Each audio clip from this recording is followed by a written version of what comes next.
Bonjour. Chaque artiste est singulier, donc chaque œuvre a ses particularités. Et du coup, une acquisition, c'est toujours un peu une aventure et en tout cas parfois un pari.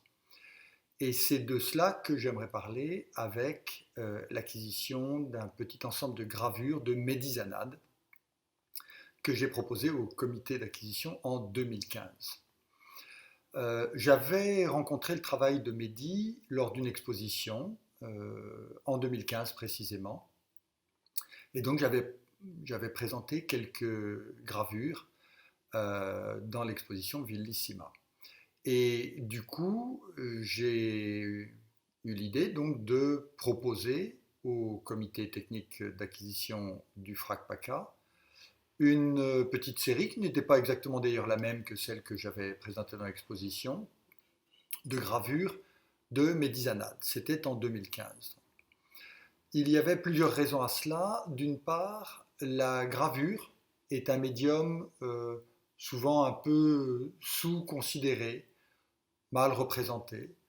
Donc cette idée du papier qui est travaillé par des techniques assez complexes, souvent très méconnues, d'un rendu qui est particulièrement fort, et en particulier l'une des caractéristiques de la gravure, me semble-t-il, c'est la grande différence entre la présence de l'original et puis ses reproductions numériques.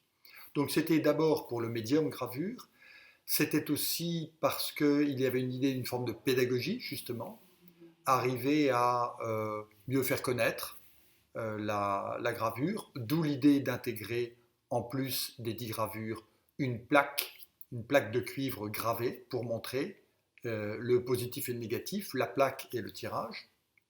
Et puis la troisième raison, c'était paradoxalement qu'il ne s'agit pas d'un artiste marseillais, il ne s'agissait pas de gravure qui représentait Marseille, il y avait une gravure de la tour de la CMA-CGM, mais il s'agissait d'un artiste qui travaillait surtout en région parisienne et un petit peu, il y a une gravure de Los Angeles dans l'ensemble.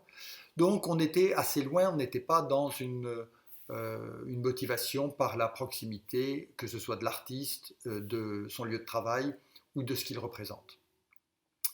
J'ai donc présenté cet ensemble au comité et par le biais des discussions, il se trouve que c'est en fin de compte l'association des Amis du FRAC qui l'a proposé dans cette dynamique d'acquisition. Formellement, ce sont donc les Amis du FRAC qui ont acquis cette œuvre et qui l'ont aussitôt offerte au FRAC. Donc ça n'était pas prévu, mais ça fait partie des aléas et des aléas évidemment bénéfiques. Euh, Ce qui est intéressant, c'est que depuis cette entrée dans les collections du FRAC en 2015, ces œuvres ont beaucoup circulé. C'était, je vous ai parlé tout à l'heure de la pédagogie, l'idée de mieux faire connaître la gravure, en particulier par le biais de la plaque de cuivre gravée. Mais j'étais loin d'imaginer que depuis, il y aurait certaines de ces gravures, puisque c'est un ensemble qui peut être dissocié, ce sont des petits formats. Donc dès le début, l'idée était là de dire la circulation sera facilitée. Donc ce sont des gravures qui ont été présentées dans toute une série d'expositions différentes, à Mougins, à Tourette, à Vaison-la-Romaine, à Lens-en-Provence, à Carry-le-Rouet, et j'en oublie sûrement. Donc ça, c'est en soi déjà un signe positif, puisque, comme vous le savez bien sûr, l'une des grandes missions du FRAC, c'est la diffusion et la circulation des collections. Et puis, deuxième élément qui est intéressant, c'est que depuis cette acquisition, eh bien, Médizanade, qui était donc déjà venu à Marseille, qui avait fait une exposition la même année que l'acquisition, avait fait une exposition aussi à la librairie Parenthèse, chez les éditions Parenthèse. Mais depuis lors, Mehdi a été invité, donc a été sélectionné par les mécènes du Sud, a eu une résidence dans une entreprise chez Mille et Avance. Du coup, a eu droit à une exposition personnelle à Vidéochronique, donc à Marseille à nouveau. Et étape de plus, il est revenu à Marseille pour dessiner un carnet donc d'une trentaine de dessins de Marseille. Chaque dessin occupe une double page d'un carnet Moleskine. Et ce carnet est devenu une publication. Les éditions Parenthèses, qu'il avait donc déjà exposé en 2015, ont décidé d'en faire une publication dont la sortie est imminente. La sortie est pour l'été ou le tout début de l'automne 2020. Topographie.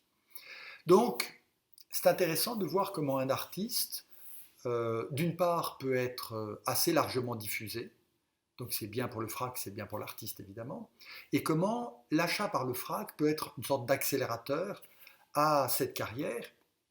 Et je voudrais souligner un autre élément qui me semble intéressant en termes de politique d'acquisition et de diffusion, c'est qu'en fait je connaissais très peu Mehdi, qui depuis est devenu un ami. Et donc je l'avais croisé, j'avais été dans son atelier pour sélectionner tout au début les œuvres, mais on ne peut pas parler d'amitié alors. Depuis, nous sommes devenus amis et je trouve intéressant de souligner la forte distinction entre amitié et copinage. On peut plaider dans ce comité, dans cette commission, pour faire acquérir collégialement des œuvres de quelqu'un que l'on connaît bien et avec qui on est ami. Mais il me semble, en tout cas c'est notre dynamique collective depuis pas mal d'années, on se refuse à tout copinage, ça ne nous viendrait même pas à l'esprit. Je dirais même plus, il y a des amis artistes auxquels nous déconseillons de présenter telle œuvre, nous suggérons d'attendre, nous repoussons parfois autant que nous attirons. Donc c'est un cas un peu particulier à cause de cette entrée dans les collections grâce aux Amis du FRAC, à l'association, mais c'est un cas, me semble-t-il, assez heureux par la diffusion et par le fait que Mehdi, peu à peu, tout en continuant à habiter Paris, a mis un pied à Marseille, s'est investi, a été invité, a fait l'objet de plusieurs expositions et maintenant d'une édition. Voilà donc une belle aventure, c'était un pari et il me semble que cette fois-ci, le pari a été couronné de succès. Bravo Mehdi.